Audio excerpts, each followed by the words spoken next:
semata-mata di dalam keesaan zat Allah Ta'ala wajibul wujud, supaya mudah-mudahan datang jazbatullah.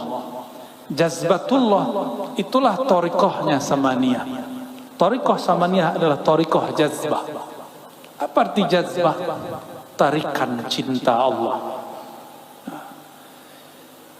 Apa yang kemudian membuat orang-orang tarekat samaniyah terjaga? Kok masih kelihatan berakal sehat? Sedangkan ada wali jazab, wali majzub dituduh orang gila. Ya. Saya akan berkali-kali menyampaikan, wali Allah itu biasanya yang kita kenal wali Allah sufi. Tapi wali Allah itu ada yang bukan sufi. Dia wali jazbah, wali majzub. Dan di Indonesia, ini lumbungnya. Di Banjar dulu katanya ada guru Tabarani, benar? Ya, itu jazbah. Itu mereka tidak pandang zahir orang, dia pandang batinnya orang. Karena dia jazbah. Benar, kisah beliau itu ada. Ada yang semasa dengan beliau. Guru ada yang semasa. Pernah bertemu gurunya? Itu jazbah. Orang jazbah itu al-wali al-mungharik fi mahabbatillahi tabaraka wa ta'ala. Wali yang karam dalam cinta kepada Allah. Itu wali majzub. Kita sudah. Saya menyampaikan itu, saya pun dituduh gila sama orang. Alhamdulillah. Di kitab ada satu lagi, wali malamatiyah. Apa ciri-ciri wali malamatiyah? Semakin dia tinggi makom kewaliannya, semakin dihujat oleh orang. Dituduh penyihir lah, dituduh nasabnya tidak benar lah, dituduh halu lah, dituduh anti syariat lah, dituduh macam-macam. Kalau tidak ada tuduhan, bukan malamatiyah. Jadi selama masih ada yang mencaci maki, bahkan mungkin di antara antum ini ada yang mencaci makinya, berarti sahihlah ungkapan wali malamatiyah. Maka saya tidak marah kalau saya menyebut wali malamatiyah masih ada. Tapi itu tidak banyak. Kita sebutkan dulu, ada namanya Qudayb Alban. Qudayb Alban guru dari Syekh Abdul Qadir Al-Jailani, murid dari Syekh Abdul Qadir, guru dari Salahuddin Al-Ayyubi. Beliau menzahirkan tidak pakai syariat di depan orang, tapi beliau tidak anti syariat, itu bedakan. Kalau ada orang mabuk, kita kafirkan atau kita sebut dia pemaksiat? Ada orang kita ke masjid tapi dia tidak sholat, kita kafirkan atau kita katakan dia fasik? Qudayb Alban uji seorang qadhi, imam di tempatnya. Dia si qadhi masuk masjid, dia tidak sholat, dia di depan masjid. Sehingga si qadhi mulai dari takbir sampai assalamualaikumnya dia bayangkan, itu kenapa orang dibilang wali tapi nggak sholat sama kita? Wali apaan dia itu? Itu terjadi Pak, akan terjadi terus. Maka tanda kebenaran ada wali malamatiyah, ulama-ulama fuqaha akan mengkafirkannya, akan memurtadkannya. Karena saya membuka ini, kita tunjuk kalau ada loh, kita pun dituduh murtad. Alhamdulillah ya, dari dulu sudah begitu Pak, sudah sunnatullah. Saya dapat kabar dari Guru Wildan, ternyata dulu Abah Guru sekumpul mau difatwakan juga sesat oleh ulama sebanjar. Tinggallah tanda tangan tauqi dari Guru Anang Sya'rani. Ternyata beliau setelah tidak tahu dapat isyarat atau musyawarah, beliau tidak mau tanda tangan. Berhentilah usaha orang yang hasud. Jadi dulu yang anti ke ulama juga ulama, yang anti dengan thariqat orang thariqat juga nanti, yang anti kitab ini orang bisa baca kitab juga, orang yang ngaku nanti pewaris ilmu Syekh Datuk Kalampayan juga, siap-siap guru dituduh sesat. Akan begitu ya, akan begitu. Saya disebutlah berguru kepada wali majzub, wali gila. Mereka buatlah video, ada orang gila lari, Wali Ar-Razi. Saya suka berguru ke siapa aja, Pak. Jangankan ke ulama, ke orang main biliar saja saya berguru, Pak. Mereka bayangannya ulama itu mesti pakai kayak beliau nih, ya, pakai sarung, kayak saya maksudnya. Pakai begini, pakai kopiah, pakai serban. Itu bayangan orang awam. Sayangnya dia menyandang pakaian ulama, tapi pikirannya masih awam. Yang terbayang sama dia wali itu di tengah hutan. Ya. Akhirnya banyaklah wali-wali baru disadari setelah dia mati. Ini pesan dari Abah Lutfi, Al-Habib Lutfi, ya, pimpinan Jatman, imamnya Jatman, Sayyidul Mursyidin, sayyidnya para mursyid, Sayyidul Habaib. Apa kata beliau? Kita ini maddah al-kubur. Kita ini pemuji orang yang sudah mati. Udah mati baru diyakini kewaliannya. Sudah mati baru percaya dia wali Allah. Waktu hidup dihujat-hujat, waktu hidup dibilang gila. Jangan dikira Datuk kelampaian dulu masa hidupnya aman-aman aja. Dia ngalami seperti yang dialami sekarang oleh para masyayikh kita, sama, Pak, ya.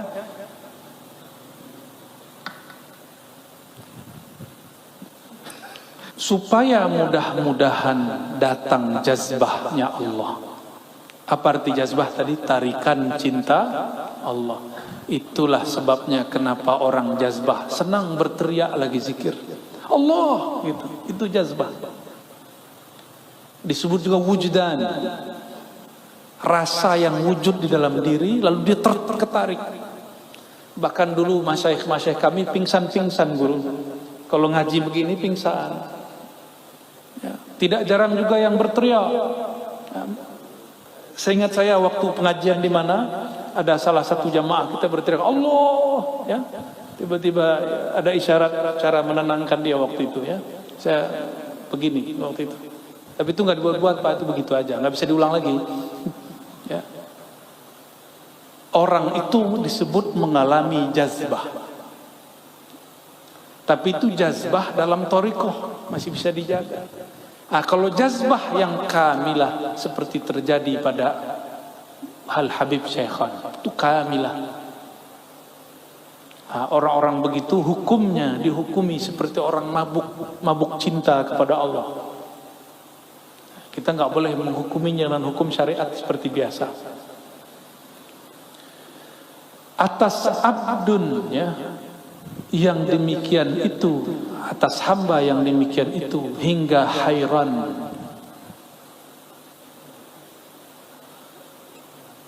Ya, setelahnya bacanya apa, Guru? Lemahlah, ya. Hairan itu bahasa Arab, hairan. Itu bahasa Arab. Hairan itu salah satu ahwal yang terjadi pada sufi. Imam Ibn Arabi awal nulis kitab Al-Futuhat Al-Makkiyah memulainya dengan bab hairan. Bab hairan itu seperti ini. Kita kalau sholat, jika tidak diizinkan Allah, dapatkah, mampukah kita sholat? Enggak, ya. Makanya ketika ada hayya 'alas shalah, jawabannya berarti tidak sanggup aku ruku dan sujud kecuali dengan izin Allah. Oke? Saya sujud, saya ruku, kita sholat, kita ibadah, semuanya dengan haul dan kuwah. Kuwah siapa? Allah. Berarti yang menyembah siapa? Siapa yang menyembah? Saya ruku karena Allah kasih kuwah dan haul. Saya sujud, saya baca takbir karena Allah mengizinkan membantu. Allahumma a'inni ala dzikrika. Ya Allah, bantu aku menyebut namamu. Ketika seorang hamba mengatakan Allahu Akbar, Allah sedang membantu lisan dan kolbunya membaca takbir. Maka siapakah saat itu yang menyembah? Jika dikatakan hamba menyembah dengan kekuatan dia, kekuatan Allah. Jika dikatakan Allah yang menyembah, apalagi? Masa Allah menyembah? Kan Allah tidak terhukumi syariat. Allah itu syari', bukan mukallaf. Ini namanya hayran. Ini kalau tidak dibimbing mursyid jadi majzub. Jadi mabuk. Maka jangan heran jika ada orang belajar thariqah kemudian terlihat seperti hayran, setengah-setengah gila. Dia bukan gila, dia sedang mabuk bersama Allah Subhanahu wa ta'ala. Jadi kalau ada melihat orang gila, Pak, husnuzon aja ya. Husnuzon aja. Dan lemahlah ia dengan musyahadahnya, serta lalai dan fana daripada segala masya Allah. Ya. Dan apa itu? Kulliyah bahasa Arab. Kulliyah semua diri hingga daripada fana'nya pun fana'lah ia sebab menerima lemah tajalli nur jamalullah. Ini bagian akhir yang mau saya sampaikan ya. Jadi tajalli itu ada dua minimal. Ada tajalli nur jamal Allah. Kalau orang dapat nur jamal Allah, maka dia dapat mahabbahnya Allah. Ada tajalli kedua, nur jalalullah. Jamalullah turun kepada ulama wali, sedangkan jalalullah turun kepada umara.